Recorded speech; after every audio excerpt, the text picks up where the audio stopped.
Okay, welcome to the meeting, everybody. And here is our introductory slide. You are in the Alternative Voting Methods Statewide Task Force for the League of Women Voters of Colorado. And here is our agenda for today. And feel free to add things or change things if you'd like, or suggest changes. There is one change that's happening, which is unfortunate. Allison Sardinas, the Director of Marketing and Partnerships at the Center for Election Science, will not be joining us. She got COVID over the weekend, and she lives in Florida, and she needs to go to sleep like now and not 2 hours from now. I think Frank Bennett is going to show up and talk about Denver League activities. And some of us from Boulder County can report on the Boulder County activities. Boulder specifically, the city of Boulder specifically. We have some news about Utah, an update on the primary election reform study, and then it's movie night. We get to watch a video and stop it whenever we have a question. And I hope it works out electronically. So we'll see. Does anybody have questions on the agenda? Okay, I'm gonna move on then. For some reason, this thing doesn't like to.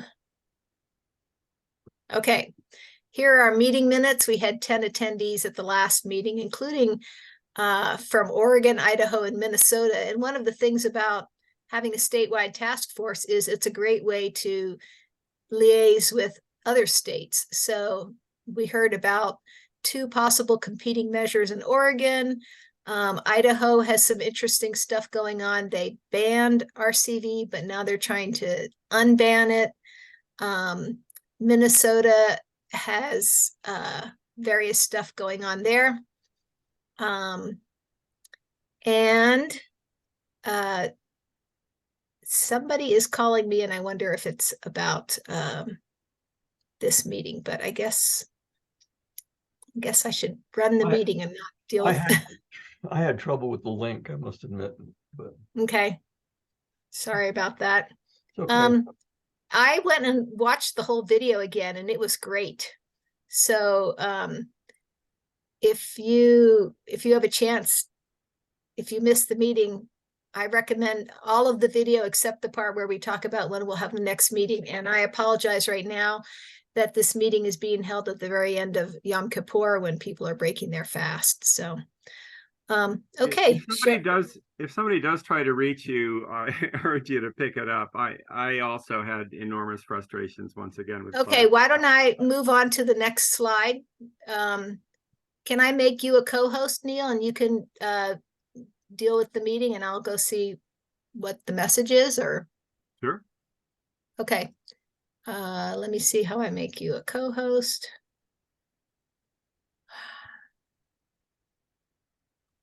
Well, I think I'm going to stop sharing. Whoops. Oh, well, maybe I got a copy of that. Let's see. Okay, there is a copy in the or Jen, maybe I'll make you a co-host. Would that be okay? Sure. However you want okay. it. I have a copy here.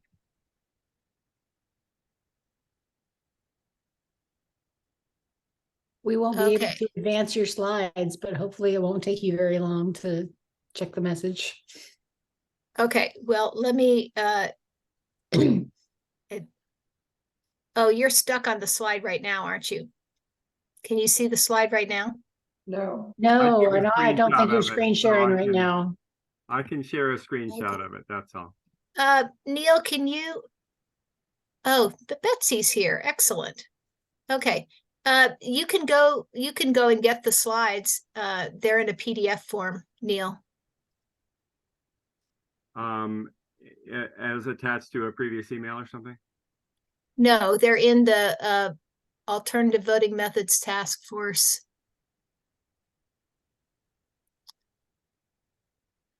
I'm just gonna move forward. Okay. Hello, Betsy. Glad you could come. Yep. Okay, here's our voting methods position. we talk about this every time. We support alternatives to plurality voting. And in particular, some voting methods are intended for single winner elections and others for multi-winner elections. This stuff on the bottom, oh no, never mind. We'll talk about something else different. Okay, a couple events coming up. PR 101 by Fair Vote Canada, and we might be watching a video by them tonight if we get to that point in time. It's on the 15th of every month, except 2 months in the summer. I encourage you to go and meet our Canadian friends. And PR stands for proportional representation. And then October 17th, there's going to be a Denver League program briefing on RCV at 5:30 at Montview Presbyterian. There are going to be 3 speakers: Linda Templin from RCV for Colorado, Paul Lopez, the Denver clerk, and Todd Davidson, who is the Denver elections director. And Frank Bennett is not here, but when he arrives, I would love for him to talk more about this. We also mentioned this event later on another slide, so hopefully we can get to it then. I'm sorry, also. You're saying that Linda is representing the league in that meeting? It's a Denver League event, and they have invited 3 speakers.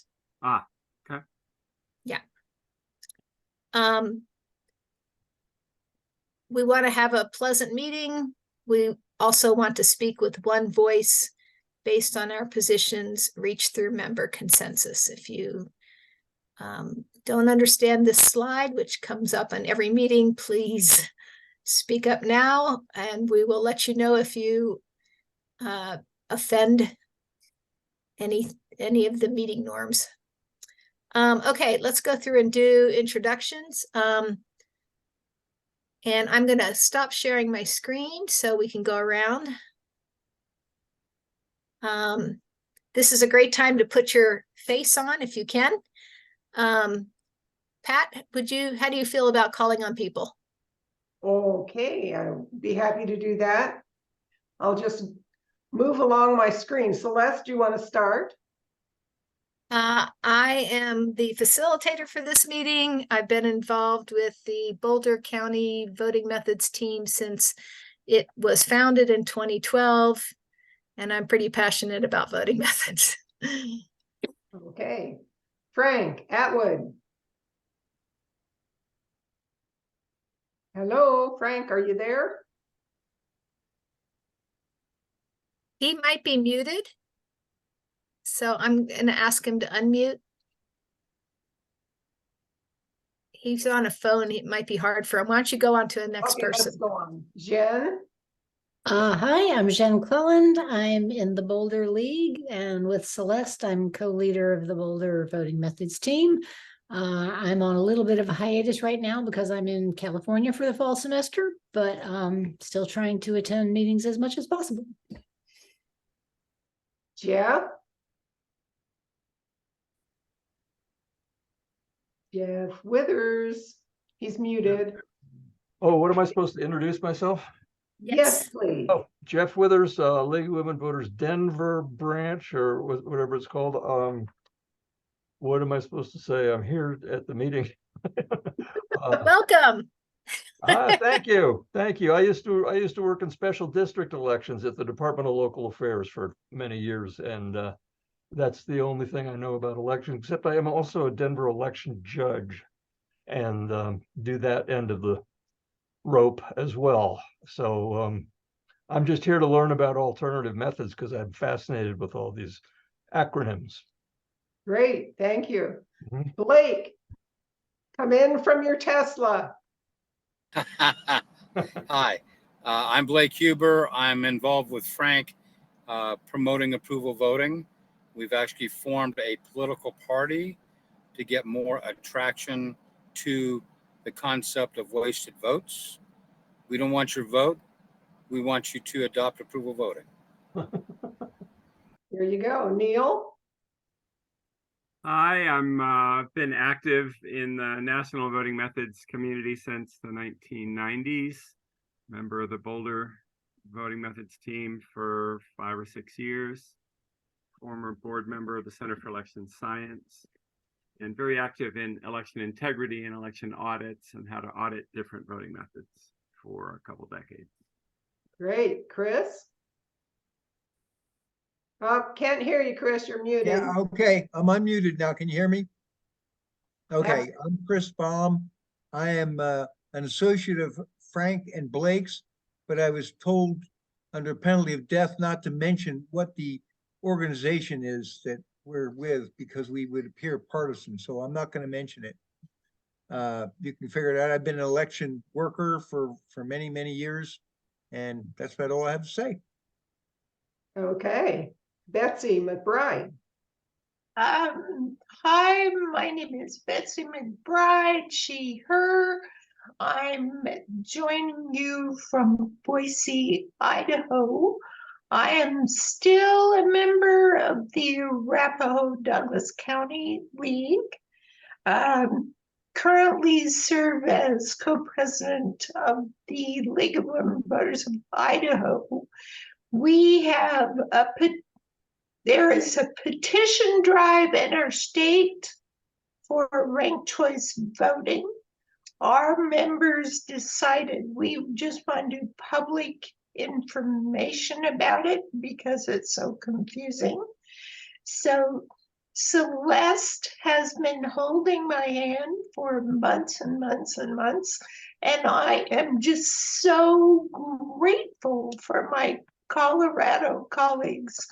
The last thing I'll say is that our state league is suing our Secretary of State over student IDs, eliminating them for use at the polls and registration.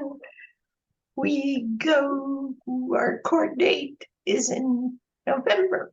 Yeah. Martine. Hello, everyone. My name is Martine. I'm a proud member of the local Boulder, Colorado League of Women Voters, Boulder County. I'm also a candidate forum moderator and also am a member of the voting methods team in Boulder County. Great. The other Cindy. Or Betsy, I'm sorry. Hi, my name is Betsy. I am actually an MSW student at CSU, and so I'm observing tonight for my policy class, but I am also very interested in this topic, so thank you Betsy, for having me. are you Betsy Ortega? Yes. Okay, wonderful.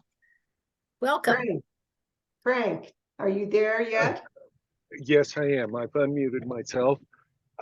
Frank Atwood with Approval Voting USA and another partisan party, and eager to be here listening to Center for Election Science updates that won't be announced by them, but also meeting with Celeste. Where's the dog? And grateful that apparently CES is doing focus groups. So thank you. Okay, and the other Frank Bennett. You need to unmute yourself. Can you hear me now? Yes. Okay. I'm Frank Bennett. I'm with the League of Women Voters of Denver. And this is a topic that's near and dear to my heart ever since there was an election in Maryland where 2 liberal Democrats lost to a racist Democrat, resulting in the election of Spiro Agnew as governor of Maryland. And ranked choice voting would have solved that problem. One of the 2 liberal Democrats would have been elected and would have defeated Spiro Agnew, and we would have been spared. I can't find it in the house. Okay. You couldn't have. And Andrea? Need to unmute yourself. Andrea, we're doing introductions, just to let you know. Oh, thank you. Sorry, I joined late. Hi, I'm Andrea. I live in North Dakota. I've been working on a voting method reform for the past 7 years and was invited to attend tonight. So happy to be here. Thanks. Super. Maud. Greetings, I'm Maud Roll, co-director for Action and Advocacy for the State of Colorado League. And sorry to be late. Had another meeting on ballot issues training. So And Trevor, who just joined us, we're doing introductions. If you could introduce yourself. Perfect. Hi, guys. Are there any specific questions you guys are going over? Or Just tell us who you are and why you're interested in voting methods. Awesome. Yeah, so I'm Trevor Fielding. I'm a college student. I'm going into peace and justice studies. I'm very interested in like political systems and that type of stuff. I was actually just barely, I just barely started a job with Utah Proofs, which is pushing for electoral reform, specifically in Utah, but also throughout the US. So it's also my job. So it's interest and job and everything else. So happy to be here.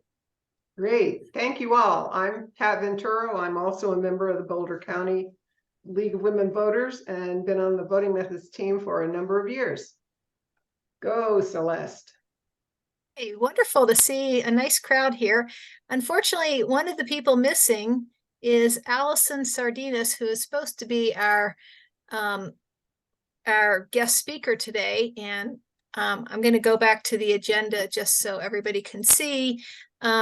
She was not able to make it because she got COVID, but we do have some things to talk about regarding approval voting. And also about Utah, you can see on the agenda. And then toward the end, we'll we'll have movie night and watch as much of this video on proportional representation as we can get through. So let's go ahead and see if this meeting date is okay for everybody for next month. And I'm going to mute myself first.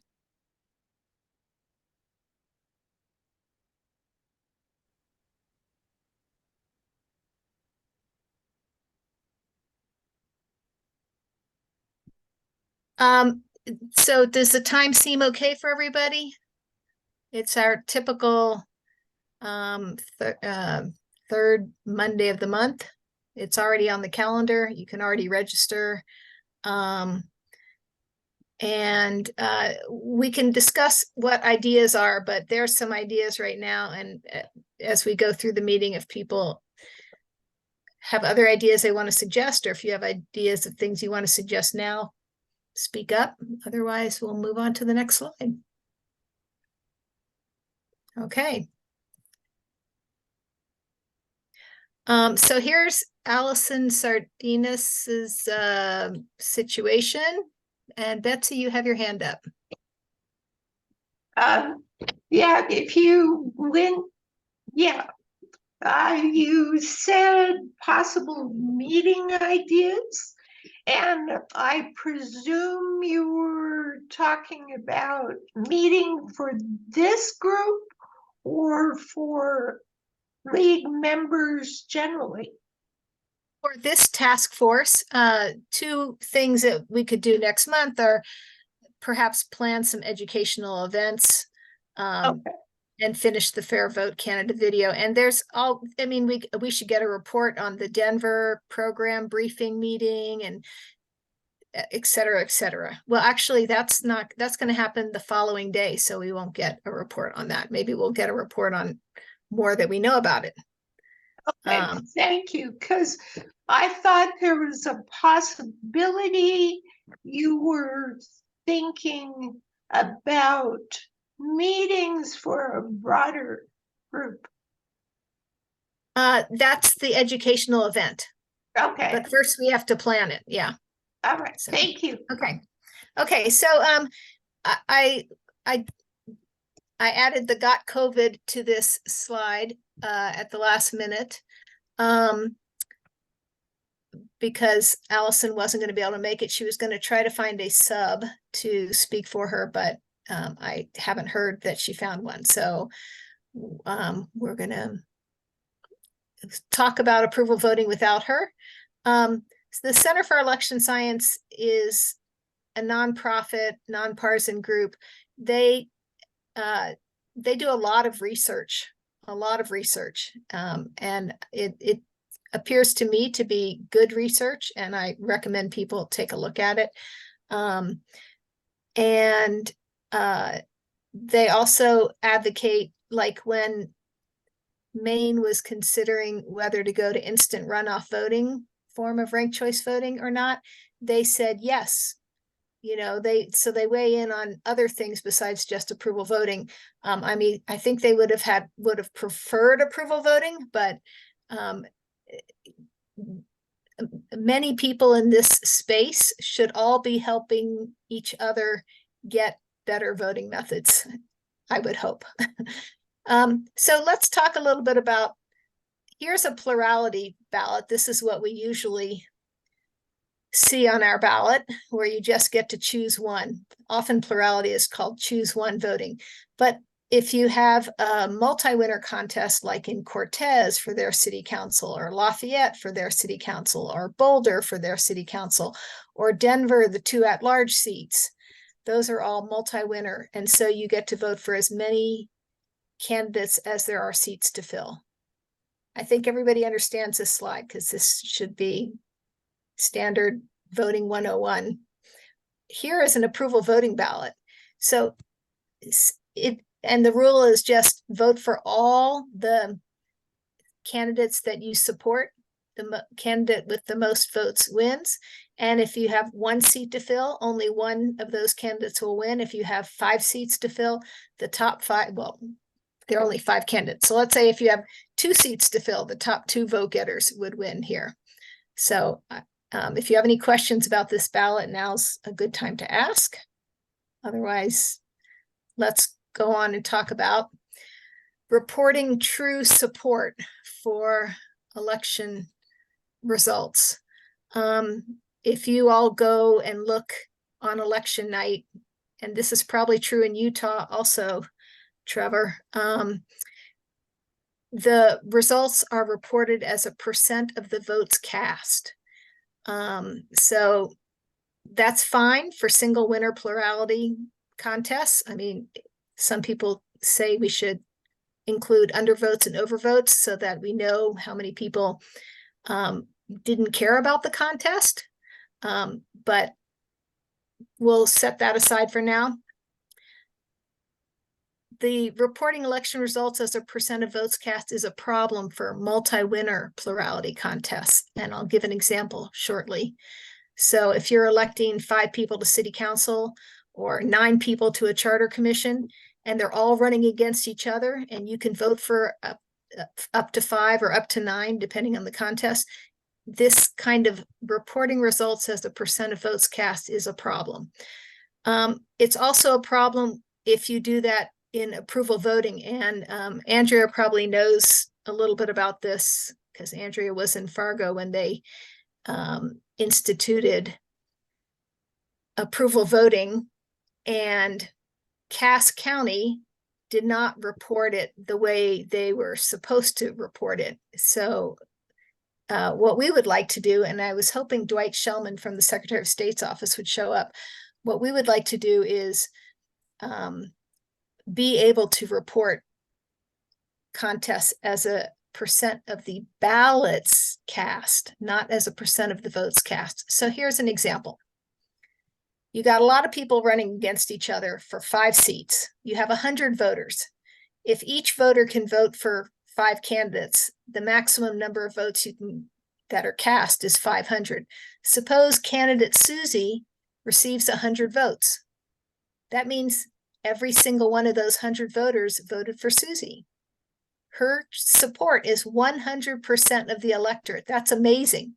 I've never seen it happen in a large election, but that's amazing. But the way it's reported is Susie got 20% of the votes cast. It looks like Susie has only 20% of the support, but she actually has 100% support. So the Boulder County League has asked the county clerk and to report it in showing true support. And it turns out the Boulder County like the other counties, use the state software. So we've elevated this to the state level. And here you can see an example of what is reported, that's in the blue, and the way we think it should be reported, which is in the red. So Bob Yates in the middle here got over 50% of support. And that's important. I mean, it turns out Bob Yates is now running for mayor of Boulder in our first ever mayoral election. And we showed these results to Bob Yates. I wonder if he looked at that and said, maybe I could get elected mayor.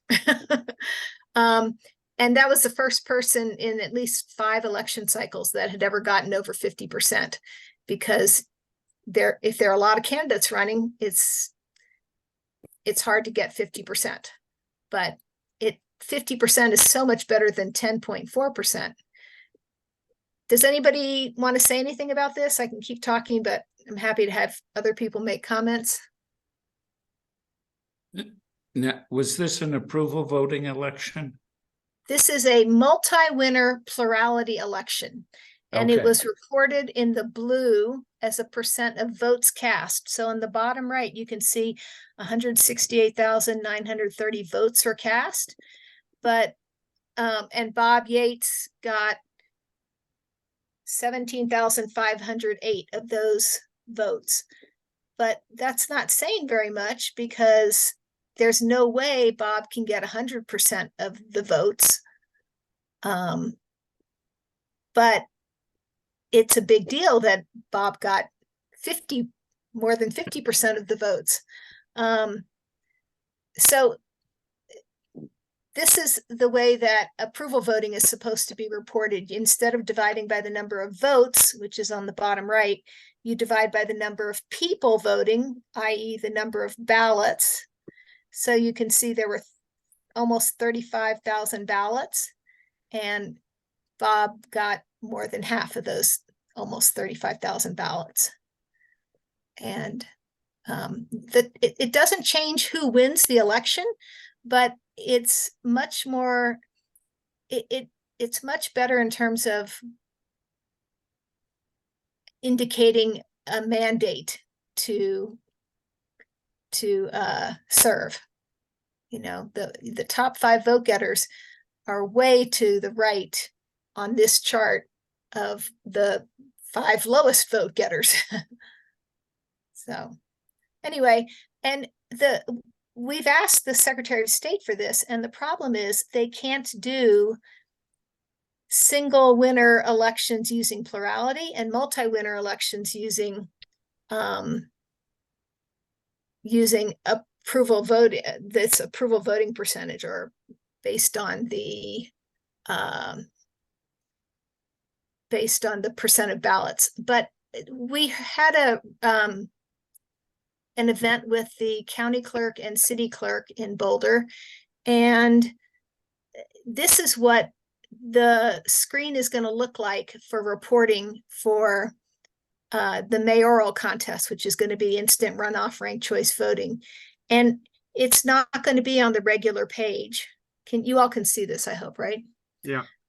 It's so in red here, it says RCV contest. So you're going to have to click here to get the reporting results for the RCV contest. So we could do a similar thing, and I've asked Dwight Shellman to talk to the voting systems people in the Secretary of State's office, and you could click and say, and it could say multi-winner contest, and then you would get a result that would look more like this, like the red on here. So yes, Neil. My hand. What? Oh, yeah. I just wanted to say that I think, especially bringing in perspective from election integrity, I think it's critical that all contests be reported with results offered as a fraction of all the ballots. And, I'll note up front that would mean, as Celeste has pointed out, I think there was a Broomfield contest where the I can speak to that one. It was the actual let me question just- was, I'll just give the data and then you can finish. The actual question was, do you want to adopt instant runoff ranked choice voting? And 49% of the people said yes. And that was more than the number of people who said no. And they reported it that way, and it freaked out a bunch of people because how can something pass with 49%? Doesn't it have to have more than 50%? But the missing percent was the number of undervotes, people who didn't answer that question, turned in a ballot but did not answer that question. Yeah, and I think this is precisely the point. In the same way that for years we've worked really hard in the Boulder voting methods team to make sure that people understand that not everyone, that you don't get a majority result necessarily in an instant runoff voting election. I think it's important that people know that some people didn't care about, or perhaps their vote was misinterpreted for a contest like that. So showing that actually it was 49% and that's more than 46% or whatever the other number was, and that therefore it passes, and that sometimes things pass without majority support because that's how people are. You can't get a majority of people to agree to whatever you want. So I think that in addition to that, it's critical to account for every ballot. And so the number of votes for all the candidates, as well as the number of undervotes, which is where a voter didn't pick any of the candidates, as well as the number of overvotes or invalid ballots or whatever, those numbers should all add up to the number of ballots, and that number of ballots should always be displayed. And that's important, particularly in the context of audits, where the whole point is you account for every ballot, and you know that especially ballots that are reported by the system as an undervote may well, they're more likely than other ballots to have been misinterpreted by the voting system. So the data on how many people undervoted is critical election integrity data that's useful. So, I would go back to the Secretary of State's office and say, I know Celeste will tell me, you should be doing that, Neil. And just say that we should report them all that way. And if there's multiple ways to report it, that's also great. But I wouldn't hide it behind a click. I would just say, always show us the number of blank ballots and invalid ballots and so on. And it's important both for voters to understand the results. It's critically important, as our paper and as Celeste points out, for approval voting, but it's also important even for a referendum. Thanks. Neil, would you like to put the KGNU link in there? I think it hasn't been working recently. So if you can find to the audio, they've changed, the audio for the interview that you and Mark Parsons did. Look for that. Thanks. And Jen has her hand up. I just wanted to add, with more accurate reporting, including the undervotes, it could also lead to a conversation about, when we're voting for a candidate, the rule is plurality, and the candidate with the most votes wins, even if it's not 50%. But when you have a yes/no question, that might not be the rule people want. And undervote, I've had votes in our department where, neither yes nor no gets a majority because of the undervotes, which we call abstentions. And you actually cast a vote saying you abstain. And we've had pretty loud arguments about whether you can get a majority just by having more yes votes than no votes, or if abstentions are functionally no votes. And I think note that Jen is in a math department. Right. And so and even in a math department, people will take sides on this based on which outcome they want. So, it's not like we're above it all. But, I think that's a conversation that many voters don't even realize is a question to be discussed, right? They just assume that more yeses than nos means it was majority yes. Great point. Celeste? Celeste, I can't raise my hand. Okay, go ahead. And I see Chris, you can speak after Blake. I hope that's okay. Sure. Thank you. Yeah, I've been waiting for a time. I tried to mute myself and unmute myself so you'd see me flashing, but that didn't seem to work either. I support everything Neil said, but I'd like to ask one question for discussion. Don't we already count the number of votes divided by the number of ballots? It just is that we only can vote for one candidate on each ballot. So there's no change in the numerator is changed. No, the numerator is not changed. It's for each candidate, but the denominator stays the same. It's number of ballots. It should always be number of ballots. Correct. It's either number of ballots, which is what we're advocating for to show true support, or often it's number of votes, and it doesn't change. It seems like the Secretary of State has asked for a vendor to be able to have some contests reported as a percent of ballots and others reported as a percent of votes. And a separate problem is they can't do it. Like if they have a citywide contest, they have to pick one jurisdiction to count all the ballots. I don't know why they can't count the ballots for Ward 1 and divide by those for the Ward 1 results, and count the ballots for the whole city and divide the mayor of the whole city by the entire city ballots. But the director of elections in Colorado, Judd Choate, told me they have to pick one jurisdiction for a ballot in a county, and they would have to divide everything by that one ballot. So I actually was hoping Jan Koch would be here, and Neil is here, and both of you are computer science guys. We need somebody who will write this code to do this so that you can say, here's the denominator, and it shouldn't be hard to do. Yeah, it's not a question of difficulty of writing code. The first question, which we're already debating here, is what are the requirements? And then it's a matter of, maybe if we had open source code someday, we could actually help. But the code isn't the hard thing. The hard thing is getting people to agree on what it should be, and getting people to agree to change of any kind, and testing and all the other things that go in. So, yeah. In St. Louis, they don't have a problem because their entire primary election is approval voting. And then their entire general election is plurality voting.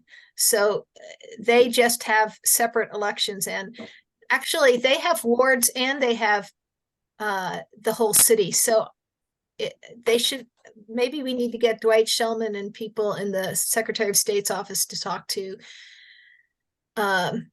St. Louis and figure out. And it's Dominion. It's also Dominion. So we should be able to figure it out. I don't know. Anything else on this? Trevor and Betsy Ortega, do you understand this, what we're talking about? Is this example clear?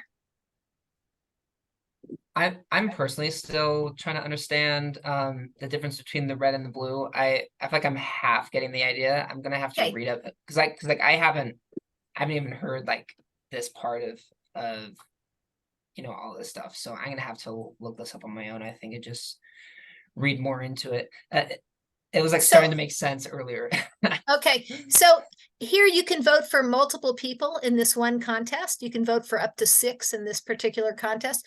So I don't know if you can see in the middle, the Bob Yates is the longest red line, and the blue says he got above the long red line, says he got 10.4% of the votes. Okay, so he got 17,508 of the almost 169,000 votes. So he got about 10% of the votes. But if you look at the number of people who marked Bob Yates on the ballot, it was over 50% of the people.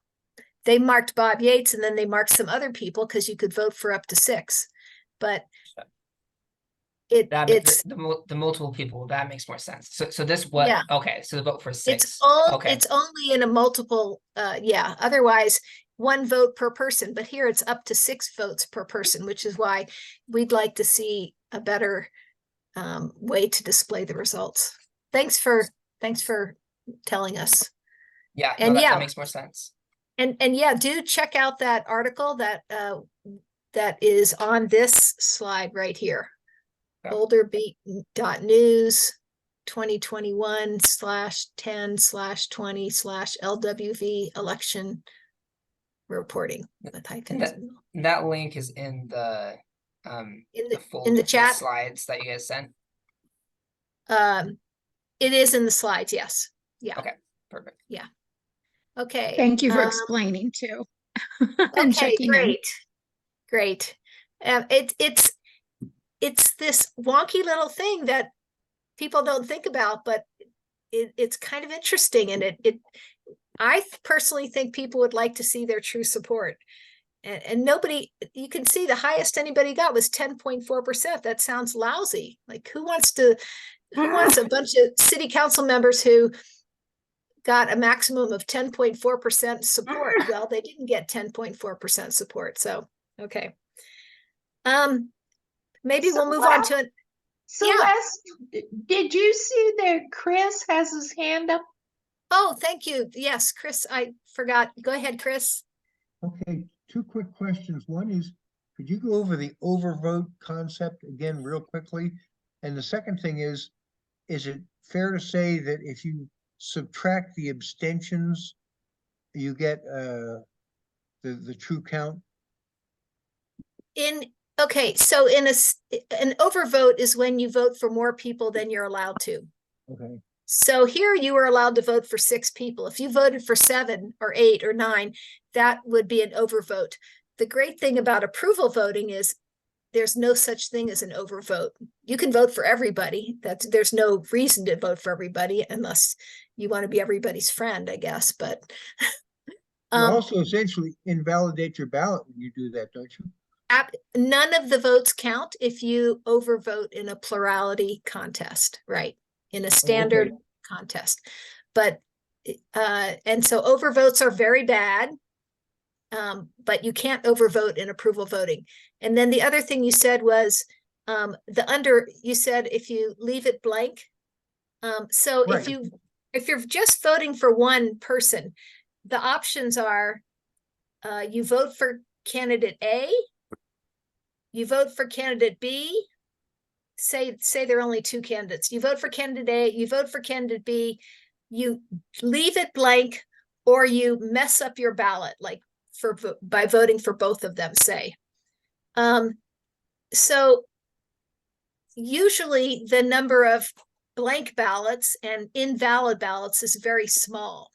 But what happened in Broomfield is 49% of the people voted yes, 46% voted no, and the rest were mostly blank. There were a few maybe that voted yes and no, I don't know, that messed up their ballot. But if you add up all those, you will get 100% of the ballots. Does that answer your question? Yeah. Great. Okay, somebody else has their hand up. I can't see who it is. I see two people have their hands up. It's me, it's Frank. Frank Bennett. Right. And basically, if everybody voted for 6 people, which they probably won't, but if they did, the highest percentage you could get would be 16%. If you redid this graph and only ran it out to 16%, then the 10% would look much more impressive. Good point. I agree that the percentage of ballots that you're named on is more relevant, but there are ways to make this look better. Yes, that's an interesting thing we could suggest for the Secretary of State if they're not willing to do this. Put the maximum at 16.6666%. Yeah. I love that idea, Frank. Okay. I'm gonna talk about that idea. I'm going to use a 5-person example because then it'll be 20% easier to do the math. Trevor, do you still have your hand up? I'll just note that it isn't a constant number, and it's not even a whole number. It's you need to know the exact number of votes and the exact number of ballots and divide those two. And so it adds more confusion, but graphically it could look kind of clear. But the maximum, if you've got 5 candidates, would be 20% of the vote. That's the maximum possible you could get. That's our Susie example. That's only if everybody votes for 5 candidates. Neil's right. It depends on how many people everybody votes for. Yeah, it might be a maximum, but you wouldn't know where the 50% line was. Right. It's the maximum possible. I'm not saying if If everybody only votes for 1, then you can get 100%. Yeah. If everybody else, yeah. Oh, if everybody only chooses to vote for 1 candidate, then you can get up to 100%. Right. If everybody voted for Susie and didn't vote for any other candidates, Susie would get 100% then. You're right. Yeah. So it just depends on how many candidates everybody votes for. Man, So having a mathematician around is so handy. So, Frank, we can't use your idea. I'm sorry. I loved it, but we can't use it. So wait a minute. If Susie's marked on 100% of the ballots, regardless of whoever is marked on the other, whoever else is marked on the ballots, if you're using ballots as the denominator, she gets 100% approval. Right. Right. We're exploring other options. That goes up to 20, it's not going to work. Sorry, I'm troubleshooting my problems with Zoom. I missed that. Thank you. We're exploring other options besides dividing by the number of ballots. Frank Bennett suggested figuring out what the maximum percent somebody could get if everybody voted for the maximum number of candidates, and then having that be the right-hand side of the grid instead of having 100% be the right-hand side of the grid. But Neil and Jen said that you could get 100%. Suppose every single person voted for Bob and didn't fill in anybody else. Bob would get 100% of the votes and 100% support. It's a math problem. I'd like to suggest that we're getting way too deep in the weeds here. The general idea is right, that the votes could be scaled so that the maximum percent looked like 100, was the far end of the bar. It's just that what the maximum is depends on both the number of votes cast and the number of ballots. So my question for Allison, when she was going to come today, that I gave her ahead of this meeting, was help us find some software that'll let us do approval voting percentages and regular plurality percentages on the same ballot. And she was looking into that. Trevor, you have your hand up? Yeah, just real quick. So if I'm understanding correctly, if this were a single winner contest, then would it not matter? It wouldn't matter as much. It wouldn't matter as much. But my point is it would still matter because we still actually want to know how many people didn't vote at all, how many people tried to vote and voted too many times and their ballot was overvoted and invalid. And, it's important for the people to know how all the ballots were cast. Okay, I think we've talked about this a lot, and we have some other things we can talk about in this meeting. So, Maude, yes. Just one last quick beating the dead horse. Talking to the Secretary of State, is there a subject to that sentence?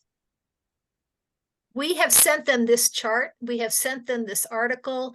We've asked them to look into displaying results by showing true support rather than percent of votes. And they're stuck on the software vendors question. And just as we is the Boulder County League of Women Voters. Okay.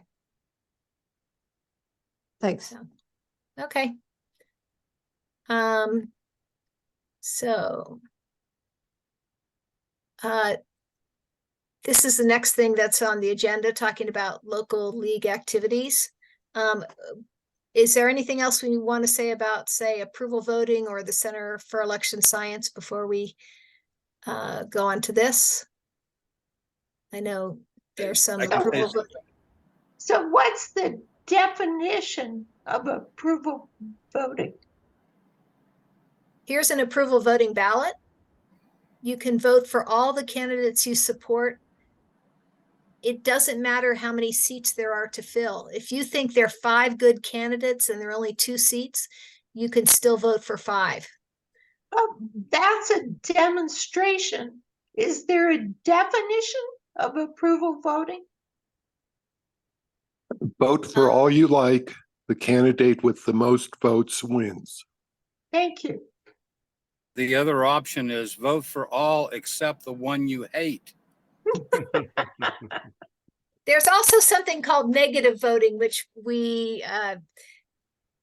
is a topic for another time, but you can, in that way, you can show negative support. You can show opposition. Okay. Thanks for the I can make one questions. comment on CES. Yes. Just a quick comment. They've been doing focus groups with independent voters, Republicans and Democrats, and the details are yet to come, probably within the next week. Maybe you can report on that next month for us, Blake. Be happy to. Great. Okay. So we have some local leagues that are doing things. I know of Denver and I know of Boulder County. And I had in the agenda the time and place of this October 7th program briefing. Frank, do you want to say anything more about the program briefing? Or did you get the other questions answered that I had mentioned? I did not get the other questions answered. That's an easy one. The questions had to do with what is Denver as a city, not the league, but what is the Denver city doing about ranked choice voting? And my answer to that is I don't know. So I will continue to try to find out if somebody does know. That I'm not aware of us doing anything with ranked choice voting. But the fact that I'm not aware of it does not mean that we're not doing it. So I will try to find out and I'll get back to Celeste about that.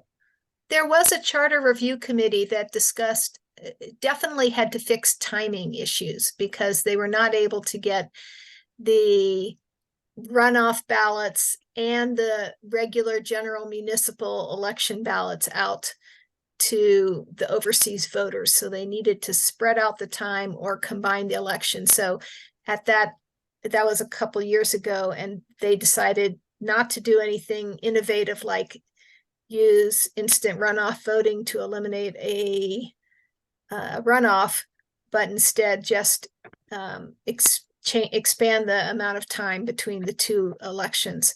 Right. However, the questions that I have are not necessarily for the city. I would love to see somebody ask the Denver clerk these questions.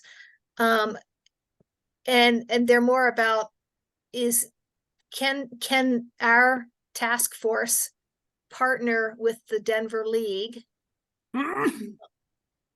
on the program briefing? That's number 1. Number 2, is there anything that the Denver League is looking at besides instant runoff voting for the single winner seats and single transferable vote for the multi-winner seats? For instance, they could look at another voting method, or they could look at changing the way the city council is elected entirely and do what Portland, Oregon is going to, which is multi-winner contests. So say you elect 3 or 4 per district, and then you'll get better proportional representation. So I guess the request to you, Frank, is to see if the Denver League is looking into these other things also. And maybe those would be good questions to ask on October 17th. I can certainly do that. I can tell you that right now, there's nothing going on at the Denver League to look at any of those, anything but instant runoff voting. Oh, not even for the 2 winner at large council seat? I don't think so. Because the reason Aspen, they used RCV in 2009, I think it was, and then they got rid of it the next year because they did not plan for the 2 winner seat, two winner contest, and they used some funky method that made everybody unhappy. And it wasn't the form that's allowed in Boulder, in Colorado, which is single transferable vote. Yeah, anyway, so we definitely want to make sure we don't repeat the Aspen mistake. So, yeah, so Okay. that should definitely be a question. Maybe somebody else can go there too and make sure those questions are asked, because we've been studying it a long time in the Boulder County League, so we're happy to meet with you and or meet with other people, go to the event maybe, I don't know. So, You are certainly all welcome at the event. okay. Frank, this is Blake. Let me know when the next meeting is. Will I'll do. be glad to come. Super. Celeste has my contact info if you need Okay. it. Okay, I'll send you, I don't know which meeting you're talking about. You're not talking about the October 18th meeting. You're talking about something else, Blake? The Denver meeting, Denver League of Women Voters meeting. I That's- should join. I live in Denver proper. That's Okay. that's a briefing, and it's on the 17th of October. Okay, very good. And it's in the slides in the early back at the beginning. It was in upcoming events on that slide. Okay, but I will send your information to Frank Bennett. Thank you. Okay, does anybody else have their hand up maybe? Okay. Okay. Here is a ranked voting ballot, just to let people know. There are lots of different voting methods. Some of them are forms of RCV. Some of them are not forms of RCV that all use a ranked voting ballot. But the directions are the same. Mark no more than 1 box in any column or row. And you should always mark your first choice before you mark any of the others.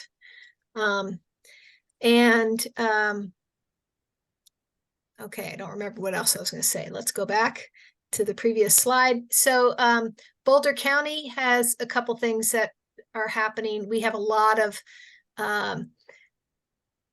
changes this fall in the city of Boulder, including using instant runoff voting for mayor.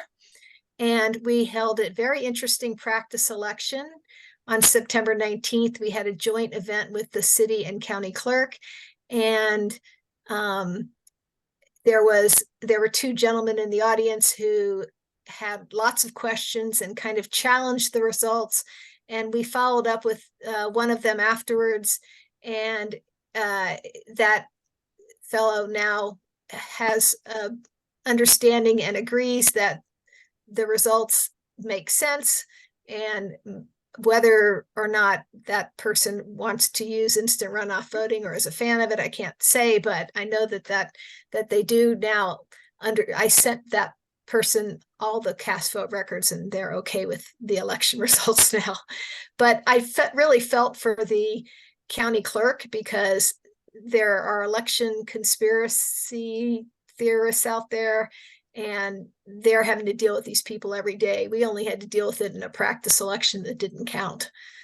One of the questions I was asked at that event was, how much is it going to cost the city of Boulder?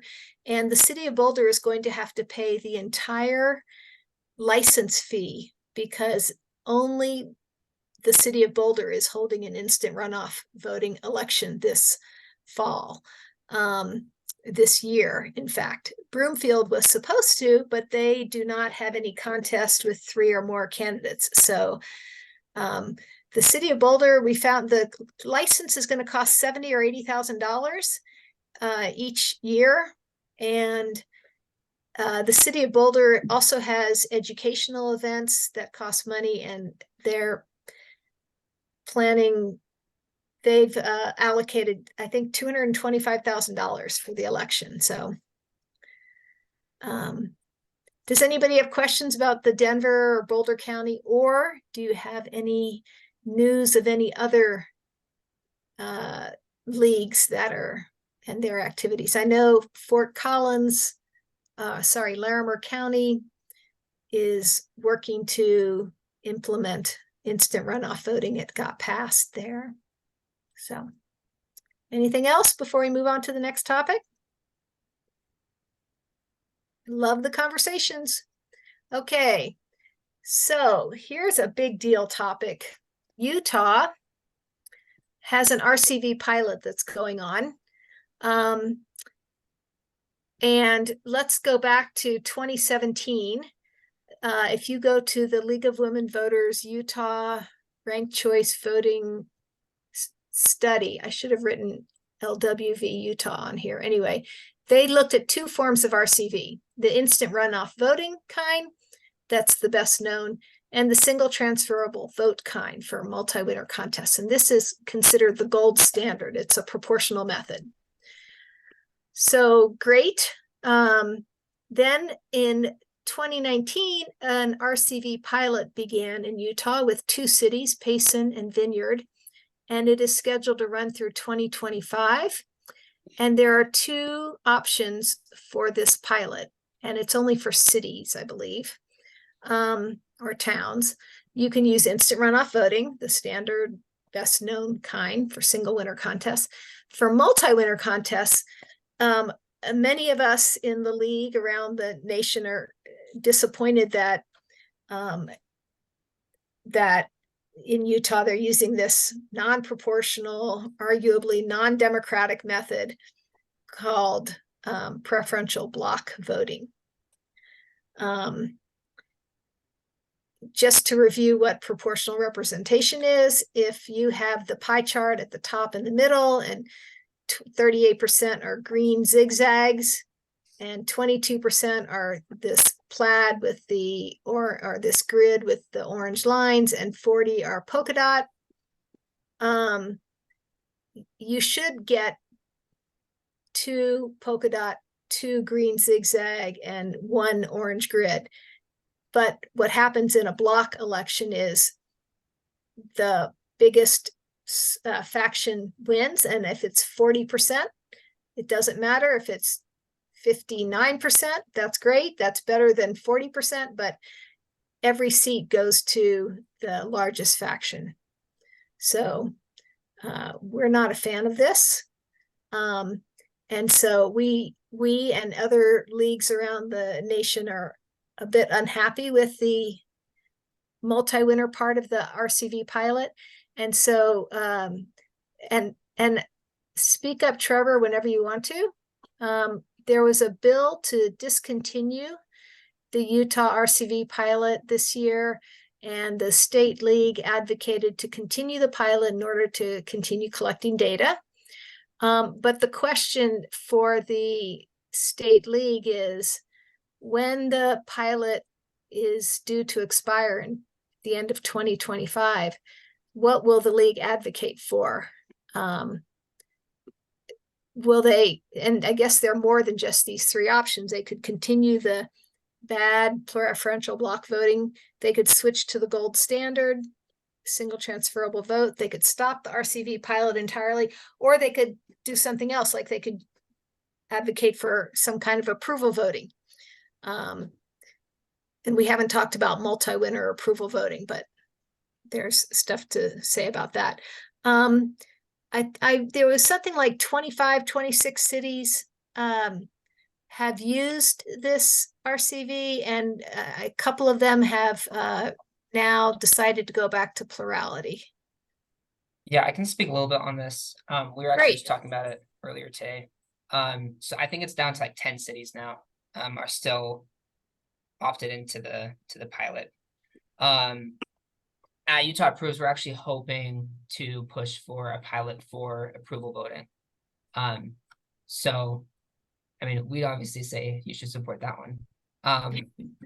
But yeah, so, and we're actually hoping that the cities who ended up not liking RCV, we could convert to approval voting if they're still looking for alternatives. I hadn't heard of I don't know much about the preferential block voting. That's interesting. I'll need to look into that. I am aware of like the idea of like proportional representation and all that. So I'm going to put a video in the chat. Actually, I'll put this whole note in the chat because you might be interested in it. That'd be great. I don't know. We were originally hoping to actually kind of just piggyback off of the pilot program and just add approval voting. However, because there's just less and less support for it, we're just going to push I believe we're just going to be pushing our own pilot program. So there's some context. Okay, wonderful. Thank you so much. It was really fun talking to the state president, and I also talked to, her name is Catherine Bealey, and I also talked to Colleen Potter, who's the executive director of RCV Utah, and she was aware that preferential block voting is not that great, but she said it was what we could get past, so that's what they did. Maud. Oh, and just a clarification for Trevor. The Utah League, I mean, we're all leagues and we all are under the umbrella of the National League, but the Utah League has its own president and its own members. And so it's not us. Gotcha. It's a sister organization. Okay, that makes sense. Thank you. It's a great organization. Feel free to join the league. Okay, it's not for women only. As Neil and Frank will tell you, and Blake has his hand up. His literal hand. So I finally figured out how to turn on my video. So the concept of this block approval voting, that type of thing was used to it was presumably to keep communists off the ballot or to make sure communists were defeated. But it was also used in racist areas. And for most jurisdictions, it was taken out it was failed to be used after 1950. Are you talking about RCV or are you talking about approval voting? You said I'm talking about anything that has to do with block voting. So block RCV, block plurality. Block plurality, yeah. And so block RCV, anything like that is always going to end up with the dominant party taking most of the seats. That's why in St. Louis they adopted approval voting. And that's why a lot of southern states in particular have adopted cumulative voting, which is a very simple alternative to plurality voting, but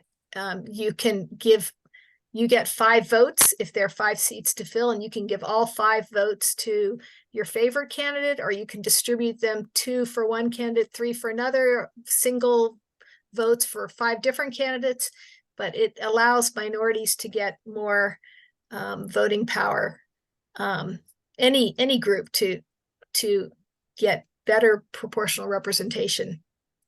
Yeah, Betsy. So did Blake, the point he made about the dominant group getting most of the seats, in reference to block voting, is RCV considered a form of block voting?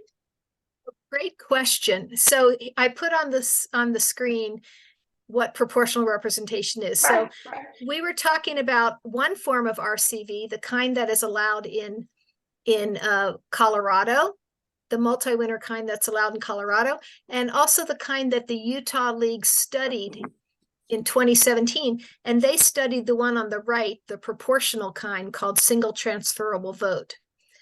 What got implemented in the pilot is a kind that's on the left, where yes, the dominant 40% group gets to elect everybody, and it's not proportional. So the question is, will the league stay with the kind on the left? Will they go to the kind on the right? Will they drop the pilot and go to block plurality probably, or will they adopt a different voting method altogether? So things to, or advocate, they can't adopt, they can advocate. So yeah. Does that answer your question, Betsy? Is So could I just RCV considered in some cases, is RCV considered a version of block voting? So RCV is an umbrella. Go ahead, Jen. You'll Yeah, probably yeah. say the same thing I was gonna say. So here's the thing. RCV is not just one voting method. A voting method has two parts. It's how do the voters cast the ballots and how are the ballots tabulated. RCV refers to just the first part. How do the voters cast their ballots? In all the various RCV methods, voters cast their ballots by ranking candidates. Okay. The difference between all these methods is in the tabulation step. There's lots of different ways to tabulate them for both multi-winner and single winner elections. The method that Utah is using to tabulate those votes tends to not produce a proportional result, tends to give the majority all the seats, like in that chart Celeste just showed. The form that we advocate for, that is called single transferable vote, and this is for multi-winner elections. It's also sometimes called proportional RCV. It's a tabulation method for taking those ranked ballots and counting them in such a way that the minority gets representation proportional to the ballots that they cast. Thank you. That's excellent. Thank you. Thank you so much for the question. I see somebody else has their hand up. Yeah, that's Trevor? me again. So just clarifying what was just said. So ranked choice voting is referring to that first part, and then instant runoff versus single transferable is referring to the second part of that voting. And also instant runoff is single winner, single transferable vote is multi-winner. So you could actually say that instant runoff is a special case of STV in which you're only electing one candidate or one winner. What's the process that is non-proportional? What's that called? It's on the screen. It's at the bottom. You could take a screenshot. It's called preferential block voting. Preferential block voting. And it actually has many different names. It's called sequential RCV. It's called winner take all sequential IRV. I mean, there are a lot of different names, but this is the one that's used in Wikipedia. So that's the one, you can look it up.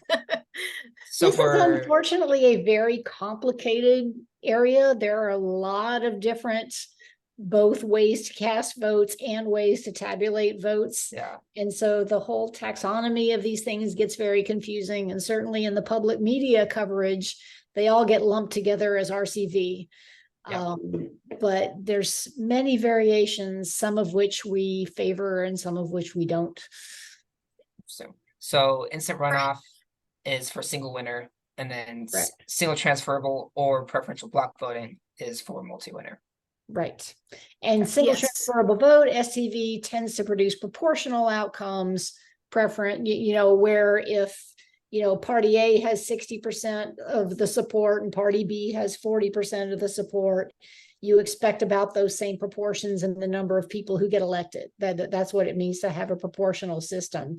And that's why you need multi-winner, right? You can't have a proportional outcome in a single winner election because you've only got one winner. And that can't be proportional to a mixed electorate. So proportional always refers to multi-winner elections. Cool. Thank you. And there are many other kinds of ranked voting methods, some of which are RCV that we have not mentioned here, and many which are not. So But we don't need to go there. Just to let you know, there's a lot going on here, and it's very much simplified for marketing purposes.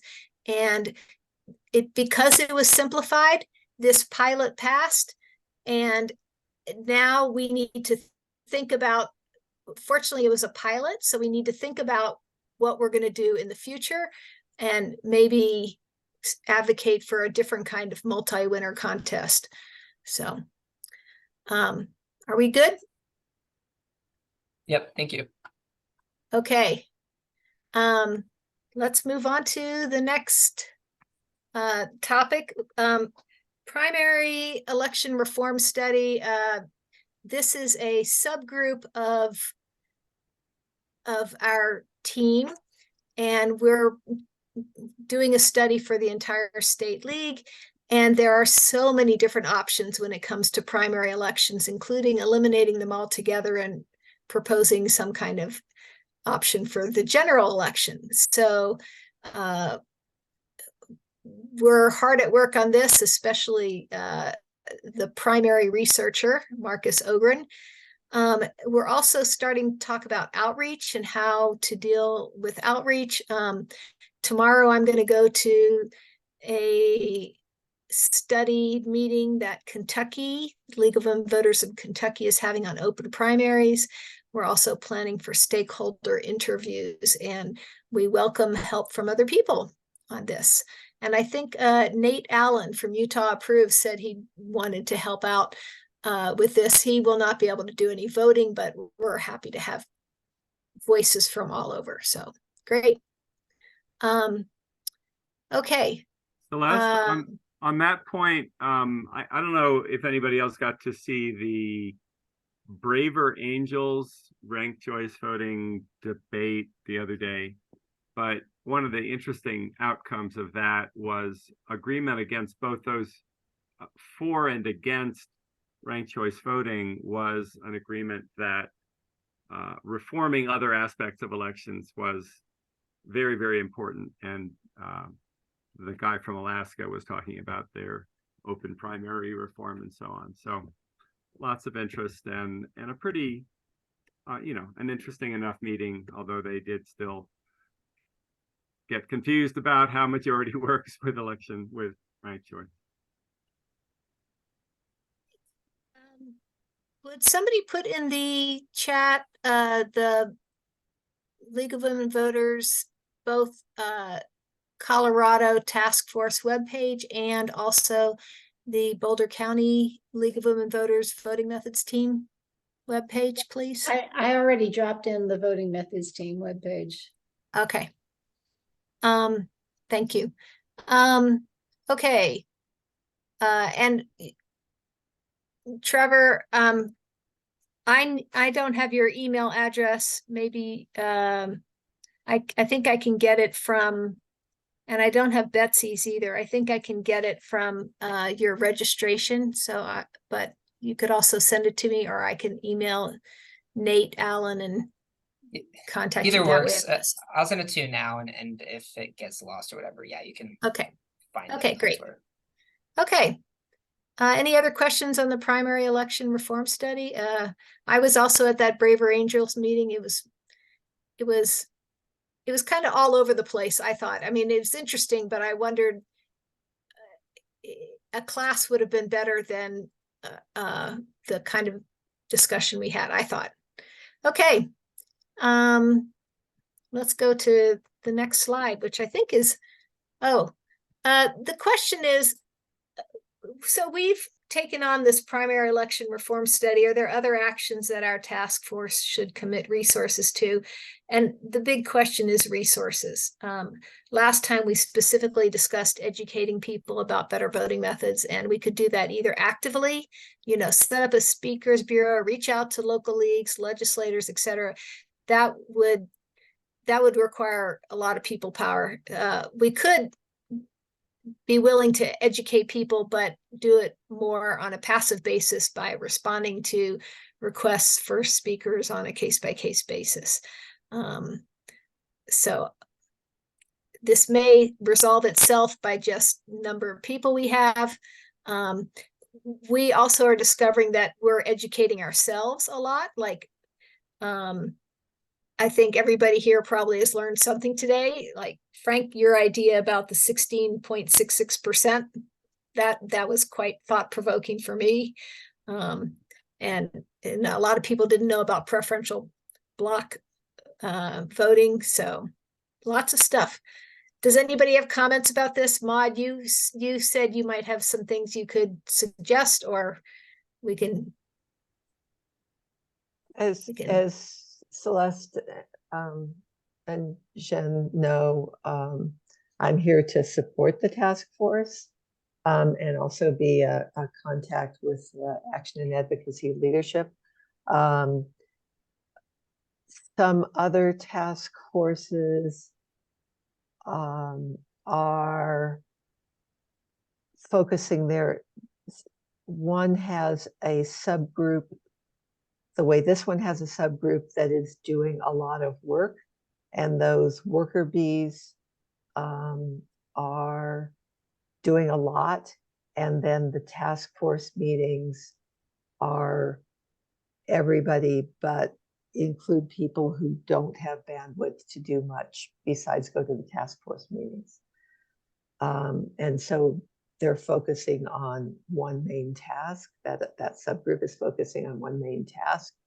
And once that task has rolled out, there may be bandwidth for something else.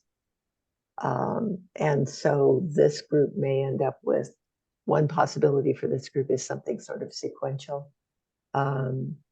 Something else, one tug with this group, and we just saw it in this meeting, is between people like Celeste and Neil and Jen, who can get to like 6 feet under the deep roots of the weeds before you can finish pronouncing all their names. And some of us who go, what is that? What, huh? What? And so I'm very grateful to Trevor and others who've said, just ask to repeat, and can you explain that more? And there's a tug between going really deep with a few people and having discussions that are accessible to people just walking in saying, what's this thing about alternative voting methods? And some groups, some of the task forces have rejuvenated the meeting attendance by having a high-level speaker. Like, I think the state superintendent of education talked, I think that was her title, talking to the education task force at presumably a level that anyone can just jump in and listen to. So just some thoughts, some information on how some other task forces are handling maturing. These task forces have been going for more than a year now, and you know, they morph. One has been going for several years, but it's pretty well dialed in.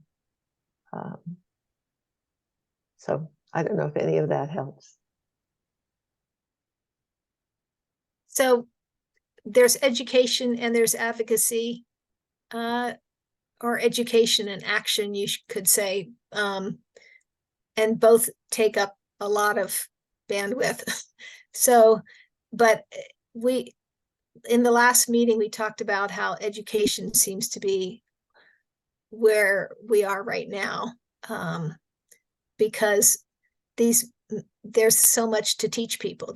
This is not healthcare. This is not gun violence. I mean, this is something that people are hearing about, but don't know that much about. Like RCV means so many different things. And in Utah, they implemented a really bad one. So yeah.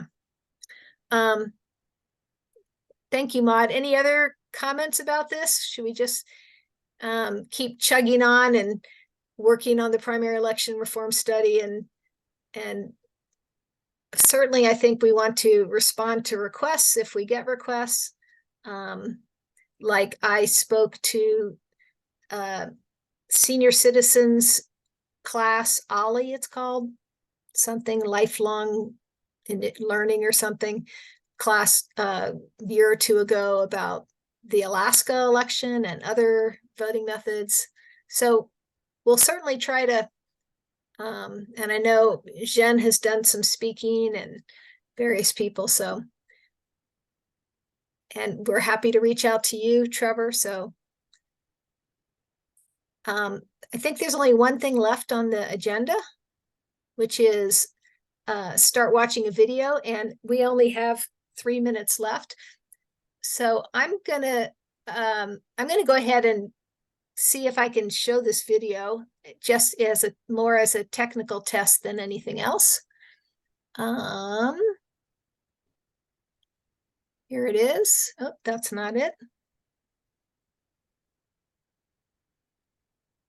I can't see my screen. I have to stop sharing for a minute. Thank you all for hanging out and not like disappearing right away.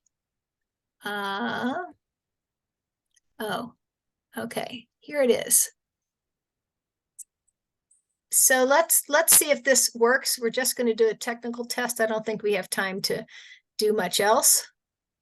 And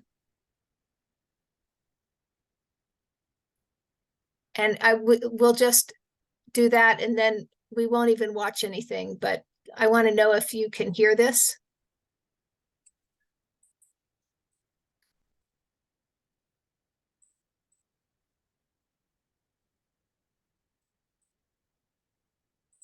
Celeste, So there's a choice when you're sharing your screen, a Zoom choice when you're sharing your screen to say share audio, something like that. So why don't you unshare? Well, you have Okay. to start the video first. So I did start the video. Oh, And if I want to share, I'm going to go here under share screen and advanced sharing options, maybe. I believe Nope, so. down at the bottom. You don't even have to go to advanced. Just Oh, nice. down at the bottom on the left, it says share sound.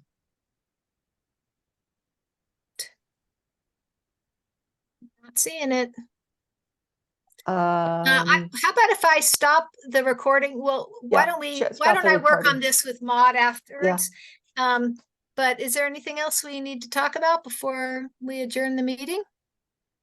We're not going to watch this video. We're just going to do the technical test, but I will stop the recording if we're done. Okay.